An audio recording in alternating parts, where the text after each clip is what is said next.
IMF जी शर्तुनि ते अमल दरामद शुरू थी वियो आहे। ग्रेड 17 खां 22 जे सरकारी ऑफिसरनि जे असासनि जा तफ़सील गॾु करण जो फ़ैसिलो कयो वियो आहे, जॾहिं त सरकारी ऑफिसर बेनामी मिल्कियत न रखी सघंदा। नाणेवारी वज़ारत उन हवाले सां नोटिफिकेशन जारी करे छॾियो आहे, जंहिं में ग्रेड 17 खां 22 ताईं जे ऑफिसरनि ऐं सदन ख़ानदाननि जे असासनि जा तफ़सील जमा कराइण लाज़मी करार ॾिनो वियो आहे। नोटिफिकेशन मूजिबि सरकारी ऑफिसरनि खे पंहिंजा ॾेह तोड़े परॾेह में मौजूदु समूरा असासा ज़ाहिर करणा पवंदा। असासनि जा तफ़सील लाॻापियल इदारनि सां बि शेयर करे सघिजनि था। नाणेवारी वज़ारत जे नोटिफिकेशन मूजिबि समूरनि बैंक ऑफिसरनि ऐं उन्हनि जे घर भातियुनि खे साल में 2 भेरा अकाउंट जा तफ़सील FBR में जमा कराइणा पवंदा। समूरा बैंक तफ़सील federal board of revenue FBR खे 31 जनवरी ऐं 31 जुलाई ते ॾींदा।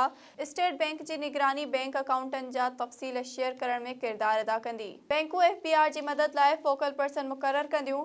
समूरनि बैंकुनि खे सरकारी ऑफिसरनि जे अकाउंटनि जी तफ़सीलनि जो डेटा रखणो पवंदो।